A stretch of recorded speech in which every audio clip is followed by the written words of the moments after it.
Roger, roll pitch.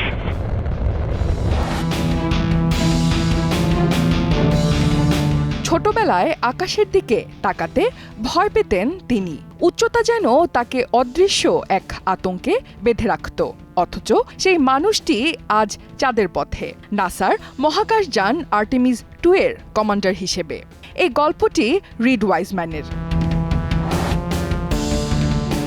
শৈশবে পরিবারের সঙ্গে রিড গিয়েছিলেন ইউএস নেভি ব্লু অ্যাঞ্জেলসের একটি এয়ার শো দেখতে।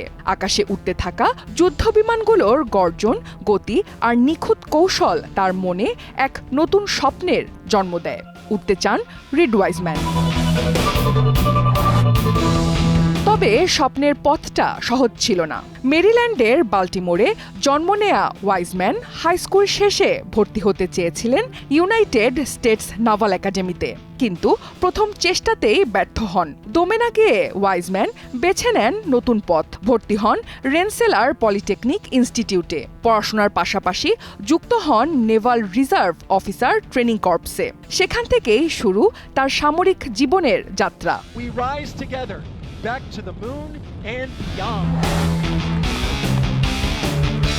1997 সালে তাকে পাঠানো হয় ফ্লাইট ট্রেনিং এর জন্য, আর 1999 সালে তিনি হয়ে ওঠেন একজন নৌবাহিনীর পাইলট। এরপরের গল্পটা আরও কঠিন, আরও বাস্তব। ইরাক ও আফগানিস্তানে মিশনে অংশ নেন তিনি। সেই অভিজ্ঞতা তাকে পৌঁছে দেয় স্টেট পাইলট স্কুলে। সেখানে তিনি কাজ করেন আধুনিক যুদ্ধবিমান যেমন F-35 লাইটনিং 2 এবং FA-18 হর্নেটের সঙ্গে। সমুদ্রের মাঝখানে দায়িত্বে থাকা অবস্থাতেই তিনি আবেদন করেন নাসার মহাকাশচারী প্রোগ্রামে। 2009 সালে 3500-র বেশি আবেদনকারীর মধ্য থেকে তিনি নির্বাচিত হন, আর 2014 সালে 165 দিন তিনি কাটান ইন্টারন্যাশনাল স্পেস স্টেশনে, পৃথিবী থেকে বহু দূরে। সময় গড়ায় অভিজ্ঞতা বাড়ে, সেই সাথে বাড়ে দায়িত্ব। একসময় তিনি হয়ে ওঠেন নাসার অ্যাস্ট্রোনট অফিসের প্রধান, আর 2023 সালে ঘোষণা আসে আর্টেমিস 2 মিশনের কমান্ডার তিনি। ব্যক্তিগত জীবনে 2 কন্যা সন্তানের বাবা তিনি। 2020 সালে ক্যান্সারে হারিয়েছেন স্ত্রীকে। এরপর থেকে একাই সামলেছেন সংসার আর সন্তানদের দায়িত্ব। মহাকাশচারীর জীবন মানেই অনিশ্চয়তা। প্রতিটি মিশনে থাকে না ফেরার অজানা ভয়। তাই সন্তানদের ভবিষ্যতের কথা ভেবে নিজের উইল থেকে শুরু করে সব প্রয়োজনীয় কাগজপত্র আগেই গুছিয়ে রেখেছেন তিনি।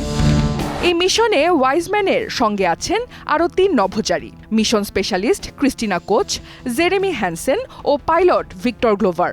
এবারের যাত্রায় আর্টেমিস 2 মহাকাশযানটি চাঁদের চারপাশে প্রদক্ষিণ করবে, যা ভবিষ্যতে মানুষকে আবার চাঁদে নেয়া, এমনকি একদিন মঙ্গলে পাঠানোর প্রস্তুতির অংশ।